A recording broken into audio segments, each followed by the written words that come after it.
Bueno, bienvenidos de nuevo. Lo mismo de siempre, hago chequeo de. Uy, chequeo de audio. Perfecto. A ver, ahí están entrando compañeros de ustedes de nuevo. Bueno, hasta ahora dudas, más o menos se entiende. Eh, es bastante esquemático, o sea, obviamente la complejidad del siglo XX no es tan esquemática, claramente no lo es, solamente estamos remarcando algunos de los puntos más importantes que se han dado eh, en el siglo XX y que configuran hitos para después ver cómo van repercutiendo en la organización económica y política de los países y de las relaciones que se establecen entre ellos. ¿Sí? Bien, por el momento no estando ingresando nadie, vamos a seguir entonces con nuestra clase. Déjenme que me organice rápidamente aquí. Bueno, habíamos quedado en la Revolución Rusa, 1917, que en términos de organización política dio una opción al mundo, que es la del comunismo. ¿Sí? Ustedes- Hay que tener en cuenta algo, primero que los medios de comunicación en esa época no son los de ahora, y que el comunismo se cerró mucho en sí mismo. ¿Sí? Rusia se cerró mucho en sí mismo, o sea, poco se sabía de lo que ocurría dentro de las fronteras de Rusia en ese momento. Obviamente era un país que estaba en crisis porque venía de una severa crisis económica agrícola y lo que se hizo fue la estatización y la repartición de tierras, es decir, los típicos planes de principio del siglo XX de repartición de tierra. Que al principio se reparten y después se vuelven tierras comunales y no fue tan fácil la implementación porque el campesinado lo que quería era tener cierta propiedad de la tierra, ¿no? Que esa tierra fuera una tierra común. Digo, no es tan monolítico la explicación del comunismo, pero para Occidente representó una opción, ¿sí? Y una opción que ya no basaba su organización político-económico solamente una organización que no tenía su basamento en el dejar hacer, en el libre mercado. Digo, el capitalismo de principios de siglo XX es un capitalismo muy de libre mercado con estados, con estados que se llaman estados gendarmes, es decir, estados que cumplen las funciones básicas, que son las de asegurar las fronteras, o sea, protección exterior,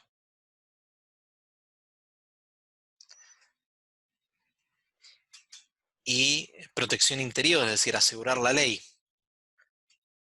Por eso es la idea de Estado gendarme. Ese era un poco el tipo de Estado que prevalecía como Estado típico dentro de Europa, y la revolución, y por lo tanto, si era un Estado pequeño, la mayor parte de la organización económica, sin duda, y también parte de la política pasaba por mecanismos de mercado. ¿Sí?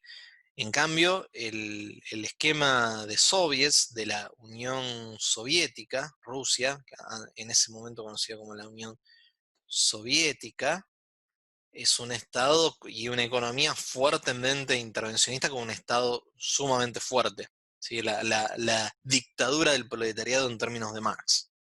¿Sí? Entonces es una opción sumamente distinta y con un Estado que va a empezar a planificar.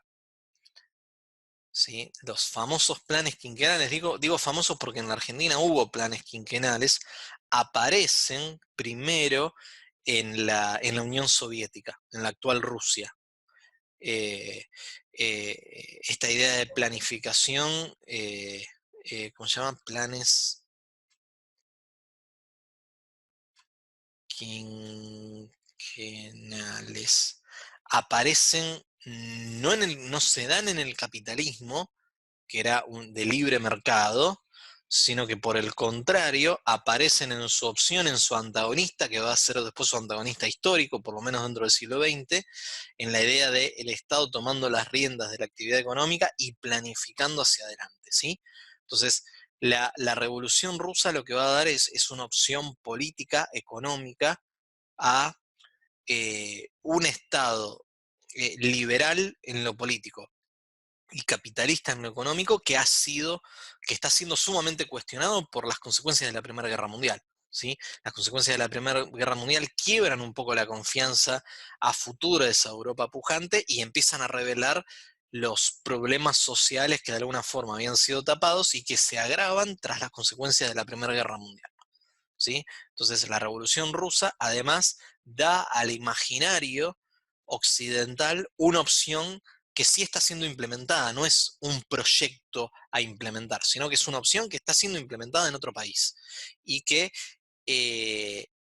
al poco tiempo la idea que se tiene es que el comunismo, no en la primera etapa de la Revolución Rusa, pero ya llegando a la era del crack del 30,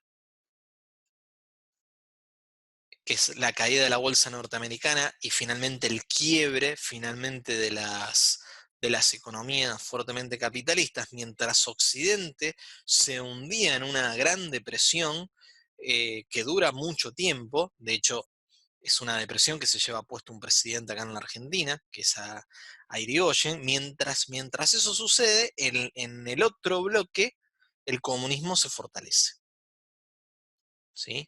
Entonces fortalece. Entonces esa idea de planificación ya empieza a ser algo atractivo incluso para el bloque occidental. ¿Sí? Esta idea de poder, de que nuestras economías no se, como se llama, no dependan solamente de mecanismos de mercado, sino que también que empiecen a planificar, empieza a ser posible por esta ilusión. Digo ilusión porque es poca la información que se tiene verdadera de la Rusia soviética, ¿sí? En esa época. Pero lo que se está filtrando es que esa Rusia se está empezando a industrializar, que generó una suerte de medidas que empezó a dirigir la economía de forma estatal y que y en el contraste, digo, una caída muy fuerte que se da con el crack del 30, que empieza siendo una caída bursátil, lo que se llamó el Viernes Negro, que no fue en el 30, pero sus efectos es en el 29, a fines del año 29, pero se lo conoce como el crack del 30 porque todas las consecuencias vienen en el año 30, la fuerte, que comienza con una caída de todos los valores de la Bolsa de Comercio de Estados Unidos, que se generaliza al resto del mundo, también en Europa, y de golpe tenés grandes quiebres de, de negocios y de empresas que ven perder su valor, de valor destruido directamente, que obedeció a una serie de cosas de cómo estaba organizado el sistema bancario en Estados Unidos, de cómo estaban concentradas las industrias, etcétera, etcétera, etcétera. Hay una gran concentración industrial, un sistema bancario que no podía diversificar riesgo porque los bancos no podían tener sucursales por fuera de los estados, de manera que asumían riesgo solamente local, etcétera, etcétera. Hay una serie de cuestiones, ha sido analizadísimo el crack del 30, pero que generó un derrumbe generalizado de la bolsa de comercio, y además había una suerte de negligencia. Digo negligencia porque se había creado una burbuja muy grande especulativa porque todo el mundo invertía en la bolsa, incluso aquellos que no tenían el más mínimo conocimiento de qué hacerlo. Había oportunistas que los hacían invertir, entonces de golpe eso creó una burbuja de valores de acciones. ¿Entienden cuando hablo de estas cosas o necesitan alguna aclaración? Pues yo a veces hablo de algunos términos que me parece que son obvios porque me formé como economista o porque son bastante claros para la época, pero a lo mejor ustedes están así en el mixón diciendo de qué me está hablando de burbuja. ¿Se entiende lo que quiero decir con burbuja? ¿Lo podría explicar, profe? Yo Dale. no lo entiendo, por ejemplo. Ok, ok, ok, ok. Como ustedes saben, o tienen que haber escuchado nombrar, si bien eran chicos, hace relativamente poco, Estados Unidos tuvo la peor crisis capitalista. Vamos a ver qué pasa después del COVID, pero hubo la peor crisis capitalista, que fue justamente que se dio por el estallido de la burbuja inmobiliaria. ¿Qué quiere decir burbuja? Vamos a hacer un paréntesis, vamos a ponerle otro color al paréntesis para que ustedes puedan entender cómo Profe, funciona. Diga. ¿eso ya sería de la Gran Depresión, el crack del 30 o El, no? el crack del Es 30 es como, la famosa Gran Depresión. Y yo para explicar lo que es una Gran claro, Depresión, necesito explicarles un poco cómo funciona, eh, por qué se da por el sistema de capitalización, es decir, por la bolsa de comercio de Estados Unidos, por Wall Street, y más allá de eso necesito explicarles muy sintéticamente qué es una burbuja financiera y por qué generan esos cimbronazos tan fuertes hasta el punto tal que se lo denominó la Gran Depresión del 30. La Gran Depresión del 30 era la Gran Depresión del 30 hasta aproximadamente 2008, que ustedes ya existían en 2008, cuando se produce la famosa crisis inmobiliaria.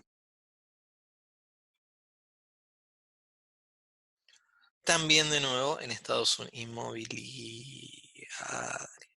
También de nuevo con origen en Estados Unidos. ¿Qué es lo que estaba pasando? Lo que estaba pasando era que eh, se generaban hipotecas, es decir, deudas para la compra de casas en Estados Unidos, un mercado inmobiliario sumamente dinámico, mucho más dinámico que el nuestro.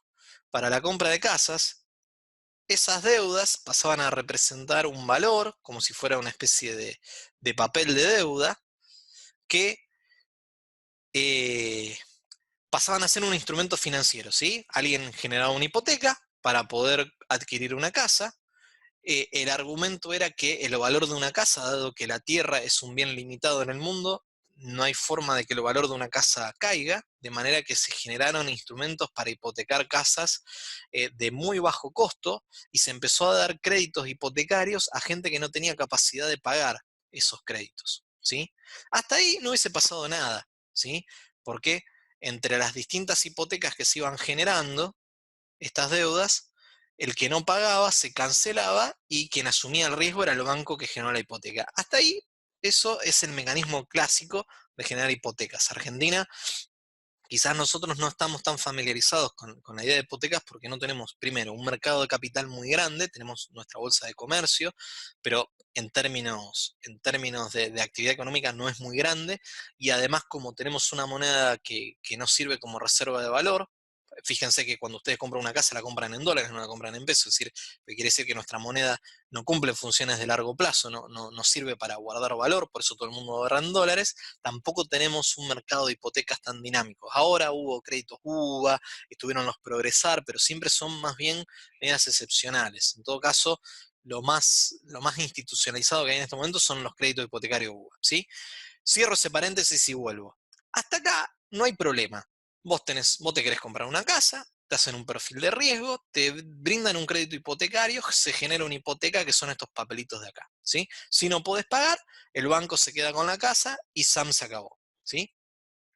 El problema que pasó, esto no fue en 2008 sino previo, es que estas hipotecas se armaban paquetes financieros, que se armaba un nuevo instrumento financiero, vamos a ponerle este signo, que era representativo de una serie de hipotecas, ¿sí? Es como una bolsa de hipotecas. Yo genero este paquete financiero que es una bolsa de hipotecas, y esta deuda, además, obviamente tenía un rendimiento, una tasa de interés, se vendía a otros bancos, a fondos de inversión, etcétera, etcétera, ¿sí? Se vendía, y el valor de cotización de este bono, su valor, en cierta forma, está atado al valor de lo que está adentro, pero también fluctúa con independencia de lo que está adentro, por oferta y demanda, ¿sí?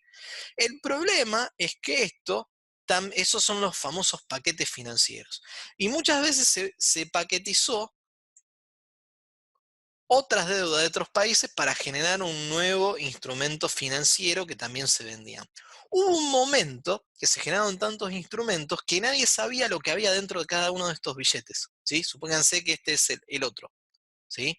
Dentro de arroba estaba el paquete financiero de hipoteca estrella, el paquete financiero punto, y dentro del punto estaban todos estos. ¿sí? Entonces, en este punto, nadie sabía lo que había acá.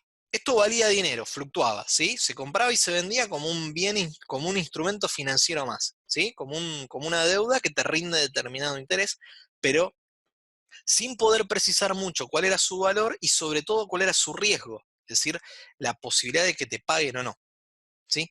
Hubo un momento que como esto era tan rentable y generaba tanta ganancia en términos financieros, este mecanismo de dar hipotecas se generalizó, le empezaron a dar hipotecas a cualquier persona, a personas que no podían pagar las hipotecas. Total, cuando vos lo paquetizabas, se diluía el riesgo dentro de otros paquetes. Obviamente también fallaron los controles, porque si hubiese habido buenos controles, esto no pasaba.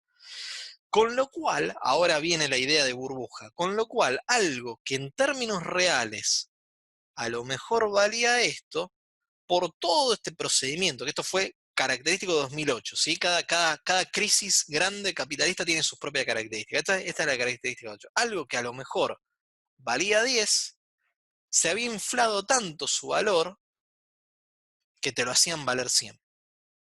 ¿Sí? Eso es una burbuja. Es decir, cuando el valor de transacción de determinado bien, sea financiero o no, es mucho más elevado de su valor real. ¿Sí? Eso es una burbuja. Y las burbujas tienen patas cortas, porque en algún momento la burbuja se pincha. ¿Sí? ¿Por qué? Porque alguien empieza a estudiar que las hipotecas que no son pagables. Entonces empiezan a ver, che, pero no están pagando las hipotecas. ¿Y esta hipoteca dónde estaba? O estaba dentro de este security que se llamaba. Y dentro de este security, y bueno, es un efecto dominó, se pincha la burbuja y de golpe gente que tenía valor de 100, de golpe tiene 10 o menos, porque como se pincha la burbuja, estos 10 todo el mundo se lo quiere sacar de encima porque no sabe cuánto valor tiene, entonces si el valor real era 10, se cae y te empieza a valer 1. Entonces pasaste de 100 a 1 cuando estalla la burbuja. Esto es muy burdo como lo estoy explicando, pero es para que ustedes entiendan cómo es el mecanismo de burbuja. En definitiva, el valor de un bien, generalmente un bien financiero, está inflado, representa un valor mucho más grande de su verdadero valor real. Cuando estalla, cuando hay un sinceramiento de precios, hay una corrida muy fuerte porque si vos tenés esto es una papa caliente, digo, porque el papel dice que vale 100, vos intuís que vale 10, pero si todo el mundo se lo quiere sacar de encima va a pasar a valer 1 o menos que 1, de manera que te lo sacás de encima. Como todo el mundo se lo quiere sacar de encima, es decir, nadie lo quiere, el precio se viene a pique para abajo. Eso es el estallido de la burbuja, y eso fue lo que pasó. El problema fue en 2008, es que estas securities se comercializaban a nivel internacional, de manera que se llevó cargado al mercado norteamericano y también al europeo y también al asiático, de manera que la crisis se generalizó en términos mundiales. A nosotros no nos pegó, en Argentina no nos pegó tan directo, porque en ese momento estábamos en default. Al estar en default no teníamos flujos financieros, sí nos pegó por caída de nivel de actividad. ¿Sí? Entonces vi que ahí, Hernán, vos estás levantando la mano, decime, hay pregunta. Oh, ¿se escucha? Te escucho. Uy, disculpa el ruido, la pasa están trabajando. Eh, ¿Qué fue lo que se hizo mal? ¿Los logaritmos puede ser? A ver,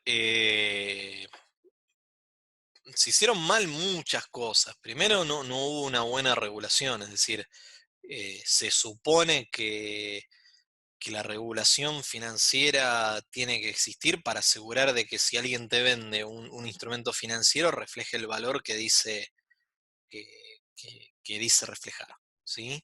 En ese sentido se volvió muy azarosa, ¿sí? Después falló mucho el esquema de incentivos. El esquema de incentivos hacía que cualquier comercial de un banco, digo, lo bajo mucho a tierra, digo, ¿vieron el comercial que te llama para venderte una tarjeta de crédito de vez en cuando? Ustedes, quizás porque todavía no están en el mercado laboral y no están dentro de una base de datos, pero en breve les van a empezar a sonar el teléfono y va a aparecer alguien queriéndoles vender una tarjeta de crédito y un plan financiero que te dan un paquete, una tarjeta de crédito, seguros del exterior, bla, bla, bla, bla, depende de lo que vos puedas juntar, o sencillamente una tarjeta de crédito y alguna promo con descuento en algún local, ¿sí? Hay una amplia gama de cosas con la cual te buscan pescar, ¿sí? Esa misma mentalidad del comercial que te vende una tarjeta de crédito, aplicala a alguien que está vendiendo créditos hipotecarios, ¿sí? Al no haber una buena regulación, sencillamente no hacían una buena evaluación de riesgo o no estaban interesados en hacer una evaluación de riesgo. Con lo cual, el más pequeño, el más pichi, digamos, en la cadena esta de valor financiero, que era el comercial, tenía mucho incentivo para vender, porque total vendía, vendía, vendía y vendía y iba a comisión. Algo que sucedió en Argentina cuando de golpe te llamaban y decían, vos tenés una deuda en una tarjeta de crédito, y yo nunca pedí esa tarjeta de crédito. Te pensabas averiguar y te habían abierto 5 tarjetas de créditos. Un pequeño, que como tenía un incentivo a vender, vender y vender, lo único que hacía era vender, incluso sin el consentimiento de las personas, ¿sí? Que eran beneficiarias de esa tarjeta de crédito. Eso pasó en Argentina, y con el crédito hipotecario, el incentivo era vender, vender, vender y vender sin una buena evaluación de riesgo. Con lo cual ya la hipoteca que pasaba a esta parte, la que se constituía en un instrumento financiero, ya tenía una mala evaluación de riesgo. O sea, había incentivos perversos, como se dice en economía. Y después había incentivos perversos en la securitización, es decir, en la paquetización de estos instrumentos financieros, porque con los algoritmos, que es lo que vos me preguntabas, en teoría, si vos pones hipotecas de tipo A, es decir, que tienen un buen repago, hipotecas de tipo B y hipotecas de tipo C, tenían algoritmos que medían una probabilidad, es decir, cuánto por ciento de esto, suponete que 50, 25 y 25, y haciendo todo un cálculo hiper complicado para evaluar riesgo y evaluar a quienes pagaban, qué sé yo, lo que hacían era disminuir el riesgo y subir la rentabilidad. Eso era la promesa de la securitización. Lo que pasa es que ya de por sí la información con la que estaba alimentada era mala. Y quienes tenían que controlar esto, que era otra empresa privada que aseguraba esto, no controlaba porque a la aseguradora le convenía vender seguros. Entonces, la aseguradora vendía seguros sin evaluar el riesgo y estos armaban securities eh, sin evaluar el riesgo. Y quienes vendían hipotecas sin evaluar el riesgo. De manera que la burbuja es enorme. Entonces sí, te fallaron los algoritmos, que para los algoritmos estaban bien construidos, pero la información que alimentó esos algoritmos era espuria.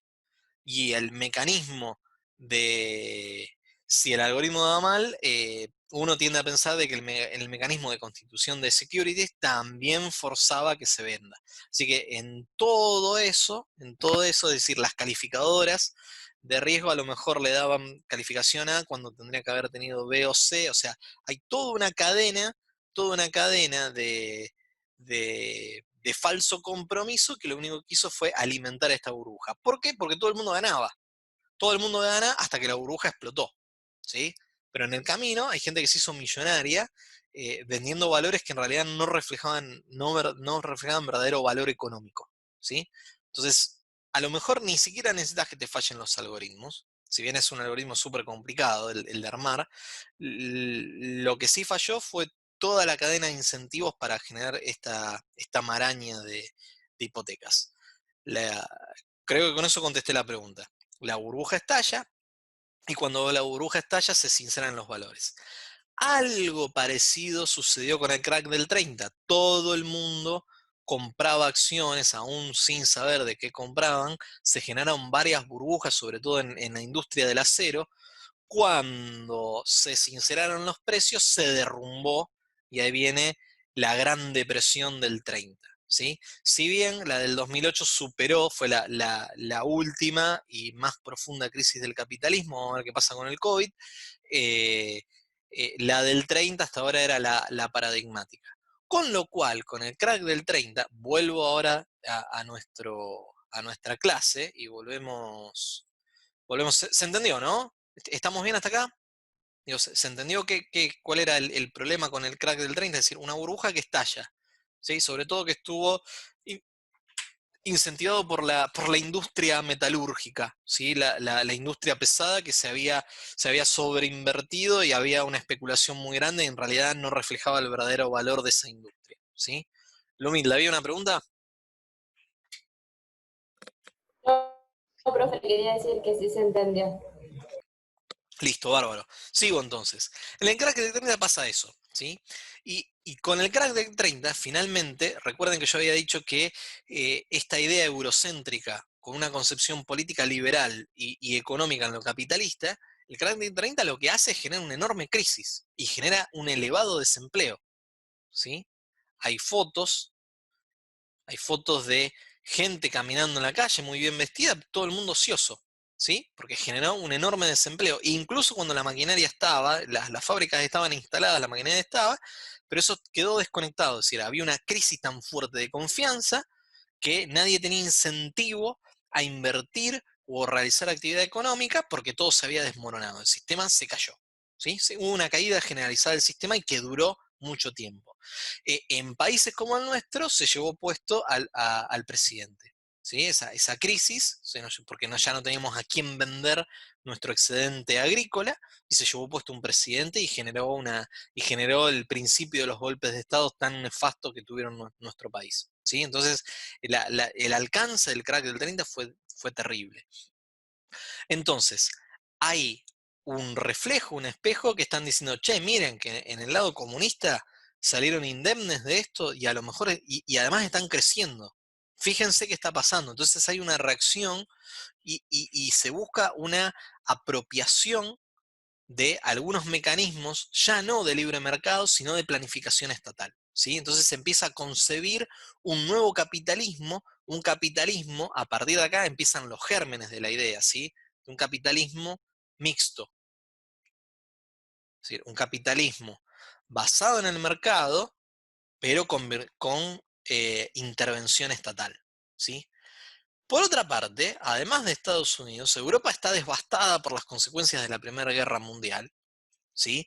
Y Estados Unidos da un paquete de apoyo para Europa, pero dentro de las naciones hay una que es muy damnificada, que es la perdedora, que es Alemania. Alemania, tras la firma del Pacto de Versalles o de Versailles, si lo quieren pronunciar un poco más parecido a cómo se dice, se le quitan territorios, sobre todo los territorios mineros de Alsacia y Lorena, es decir, queda un territorio mucho más chico, se le prohíbe tener un ejército y además tiene que resarcir a los países ganadores, sobre todo a Francia, un pago por costos de guerra, lo cual mucha gente dijo esto es una locura, porque terminada la guerra tenés que volver al estado anterior, las economías se tienen que volver a comunicar y se tiene que volver a hacer negocios. Tener una Alemania permanentemente debilitada como pretendía tener Francia era el germen para un futuro conflicto, ¿sí?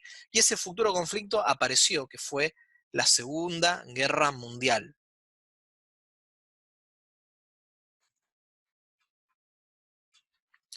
Y que además con la Segunda Guerra Mundial aparece una opción política, digo, el nazismo o el fascismo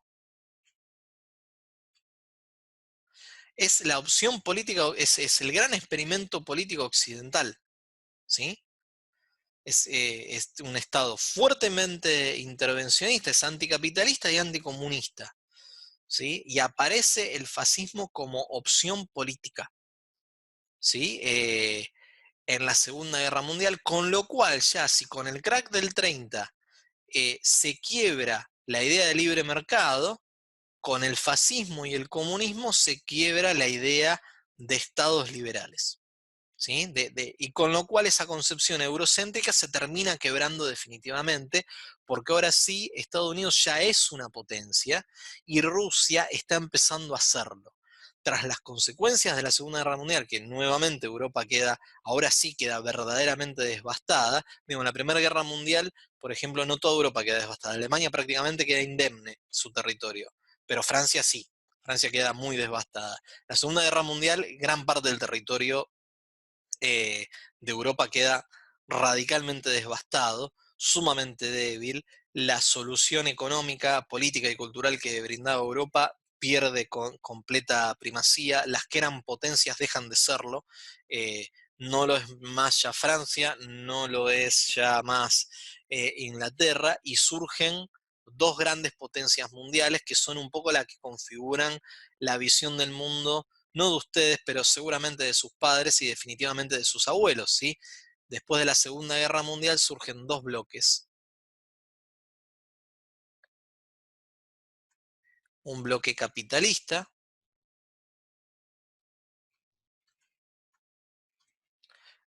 liderado por Estados Unidos, es decir, una esfera de influencia de la primera potencia, que es Estados Unidos, y uno comunista, liderado por la Unión Soviética, la Unión de las Repúblicas Socialistas Soviéticas, ¿sí? O como se llamó, el famoso Primer Mundo, y el que después se iba a denominar el Segundo Mundo.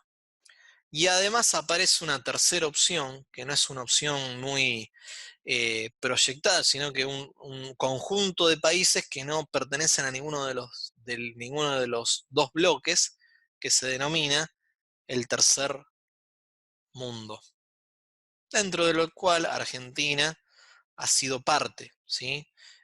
Si bien estuvo mucho tiempo bajo la esfera de influencia norteamericana, siempre quiso salirse de esa esfera en lo que va de nuestra historia.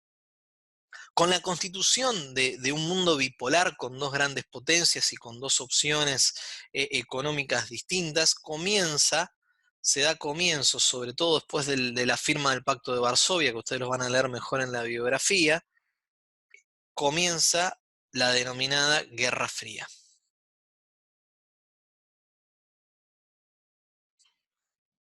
La Guerra Fría es justamente una guerra fría, es decir, hay conflictos entre estos dos bloques que no se desencadenan en una guerra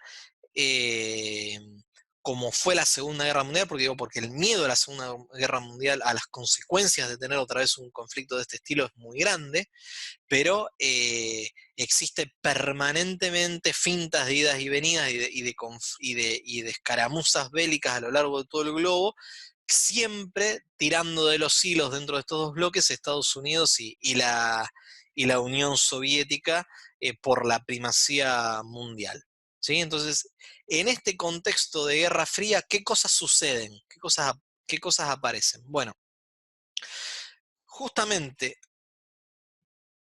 con el capitalismo mixto aparece lo que se denomina el famoso estado de bienestar, ¿sí?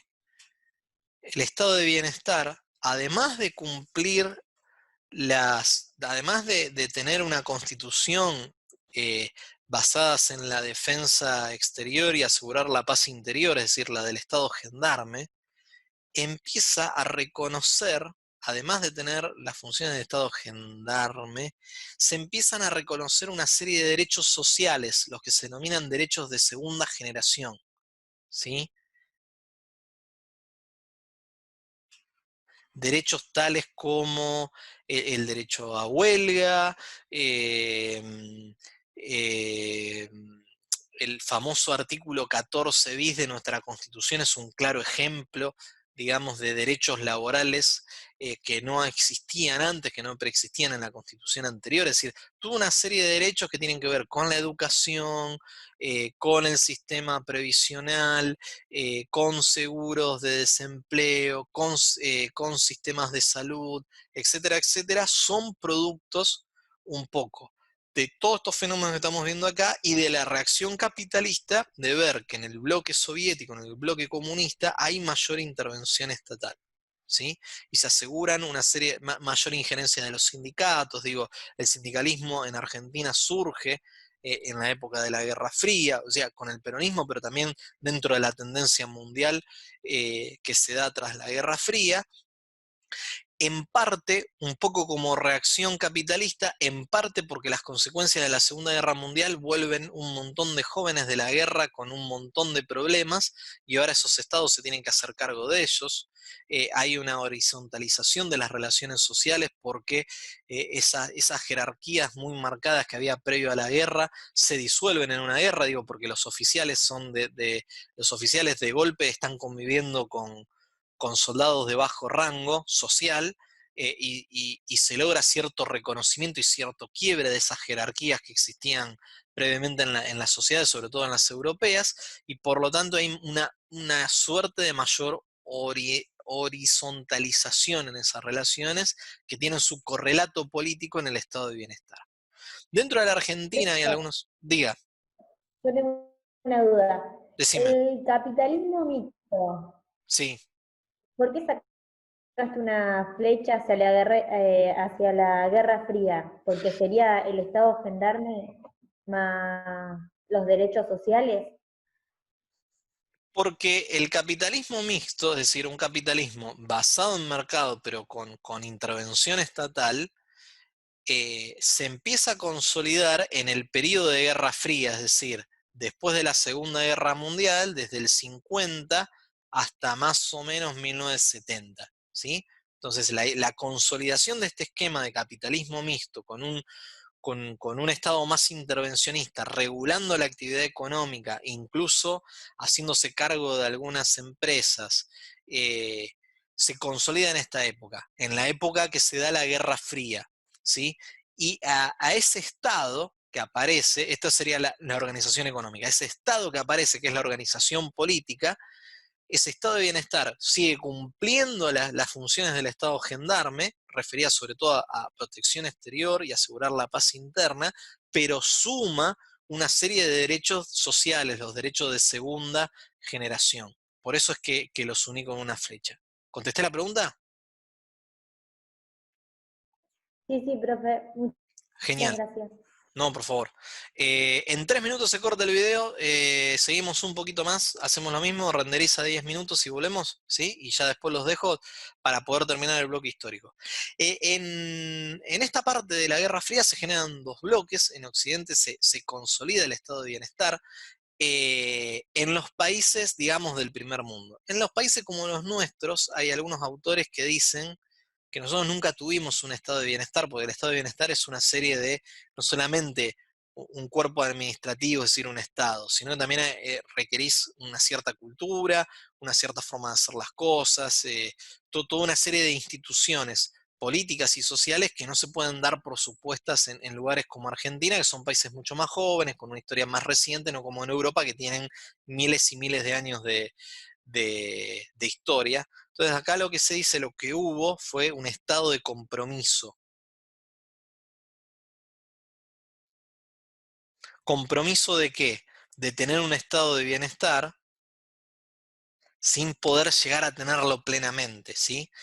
A mí siempre me gustó esta definición porque separa un poco las aguas y permite ordenar un poquito mejor, ¿sí? Entonces, dentro del bloque oriental tenés un estado de bienestar eh, que genera lo que se llamó los 50 años dorados en Estados Unidos, los baby boomers y todas esas series de televisión que ustedes ven de los 50 en adelante, donde un país próspero, un poco más unido, eh, se da en esta época, ¿sí?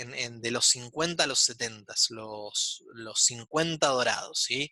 Eh, y por otra parte, se da en el bloque soviético, junto con la Guerra Fría, la cortina de acero, lo que se llamó la cortina de acero, y pocas noticias de lo que pasaba en el otro lado, detrás del telón de acero.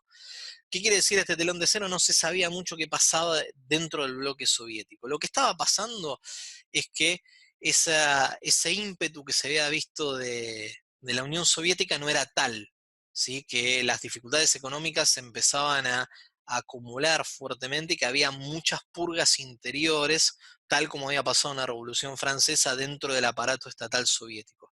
Seguimos dentro de 10 minutos con la última parte de la clase, así renderiza el video y ya los dejo, ¿sí? Volvemos a las -20 y pónganse que a las 10 ya cortamos la clase, ¿sí?